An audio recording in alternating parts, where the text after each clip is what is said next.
నమస్తే, నేను Laxman. AP elections దగ్గర పడే కొందికి వైసీపీలో రాజీనామాల పరంపర కొనసాగుతుంది. తాజాగా ఈరోజు ఉదయం నరసరావుపేట ఎంపీ లావు కృష్ణదేవరాయలు గారు రాజీనామా చేశారు. ఆయన పార్టీకి పదవికి రాజీనామా చేశారు. గతంలో కూడా మనం చూసుకోవచ్చు, కర్నూలు ఎంపీ అయితేనేమి, బాలశౌరి అయితేనేమి, మిగతా వాళ్ళు చాలామంది ఎమ్మెల్యేలు, దాదాపు 10 మంది ఎంపీలు అయితేనే ఎమ్మెల్యేలు అయితేనేమి వైసీపీకి గుడ్ బై చెప్పి వాళ్ళ దారులు వాళ్ళు చూసుకుంటుంటే పరిస్థితి అయితే ఉంది. ఎందుకు రాజకీయంగా వైసీపీ ఆ విధంగా రాజకీయంగా వైసీపీ పార్టీలో ఎందుకు అనిశ్చితి ఏర్పడింది? ఇదే అంశంపైన మనతో మాట్లాడడానికి ప్రముఖ పొలిటికల్ క్రిటిక్ కిరణ్ కుమార్ ఉన్నారు. ఆయనతో మాట్లాడే ప్రయత్నం చేద్దాం. సార్ నమస్తే. నమస్తే సార్. ఎందుకు వైసీపీ నుంచి ఒక్కొక్కరుగా ఎంపీలు అయితేనే ఎమ్మెల్యేలు అయితే రాజీనామా చేస్తూ వేరే దారి చూసుకుంటున్న పరిస్థితి, ఎందుకు ఆ విధంగా వాళ్ళు నిర్ణయాలు తీసుకున్నారంటే ఏం చెప్తారు? 2014లో రాష్ట్రం విడిపోయిన తర్వాత రాష్ట్రాన్ని కాంగ్రెస్ పార్టీ సర్వనాశనం చేసిన తర్వాత కాంగ్రెస్ పార్టీని భూస్థాపితం చేశారు. ఒక 5 ఏళ్ళు రాష్ట్రానికి రాజధాని కోసం 33,000 ఎకరాలు తీసుకొచ్చి కియా కానీ, బిట్ కానీ, ఎస్ఆర్ఎం కానీ, ఎన్ఐటి కానీ, హైకోర్టు కానీ, ఎయిమ్స్ కానీ, ఇవి ఎన్నో తీసుకువచ్చినా కూడా తండ్రి లేని బిడ్డని అని ఎలక్షన్స్ ఇంకా కొన్ని రోజులు ఉన్న టైంలోనే బాబాయిని బాత్రూంలో చంపేయటం కానీ, అధికారంలో వచ్చిన తర్వాత రాష్ట్రాన్ని సర్వనాశనం చేయటం తప్ప ఈయన చేసిన అభివృద్ధి ఏమీ లేదు. అధికారం ఉన్నంతకాలం అధికారాన్ని అనుభవించి దాదాపు ఎమ్మెల్యేలు కానీ, ఎంపీలు కానీ, ఎమ్మెల్సీలు కానీ, సర్పంచులు కానీ అందరూ అడ్డదిడ్డంగా సంపాదించుకున్నారు. ఎలక్షన్లు ఇంకా కొన్ని రోజులు ఉన్నాయి అని తెలిసి ఈ పార్టీ చేసిన అభివృద్ధి ఏమీ లేదు అని అందరికీ తెలిసి ఇక ఈ పార్టీ ఎట్లాగో గెలవదు, ఉన్నా కూడా వేస్ట్ అని చెప్పి పార్టీలు మారుతున్నమాట వాస్తవం. ఈరోజు కృష్ణదేవరాయలు గారు నరసరావుపేట ఎంపీగా రాజీనామా చేసిన తర్వాత దీని గురించి పిన్నెల్లి రామకృష్ణారెడ్డి అయితే మాట్లాడడం జరిగింది.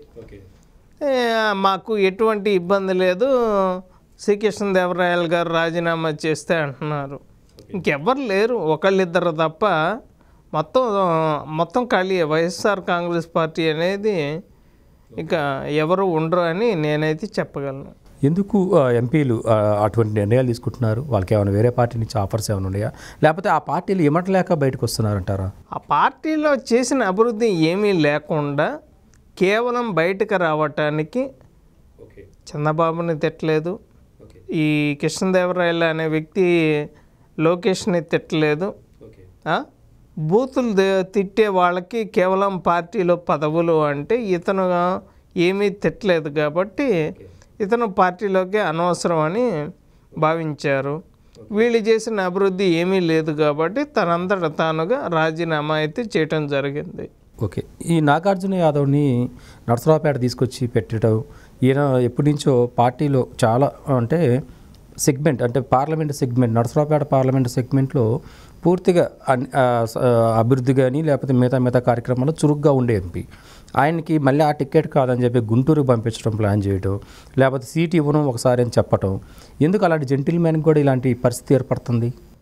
ఈ నాగార్జున యాదవ్ అనే అతను కూడా భూ కబ్జాలు కానీ, గంజాయి వ్యాపారం కానీ, ప్రతి ఒక్క దాంట్లో ఎన్నో అరాచకాలు చేసిన తర్వాత ఇలాంటి వాళ్ళు మాత్రమే మా పార్టీకి కావాలి అని చెప్పి ఇలాంటి వ్యక్తిని అయితే ఉంచిన మాట వాస్తవం.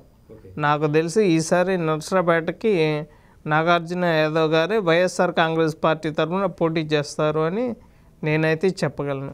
ఓకే, ఇప్పుడు రాయలసీమలో కూడా చూసుకుంటే ఎంపీలు ఎమ్మెల్యేలు దళిత ఎమ్మెల్యేలని ఎక్కువగా టార్గెట్ చేస్తూ వాళ్ళు మార్చి వేరే వాళ్ళకి ఇవ్వడం జరుగుతుంది. ఎంపీలు కూడా రాజీనామా చేస్తున్నారు.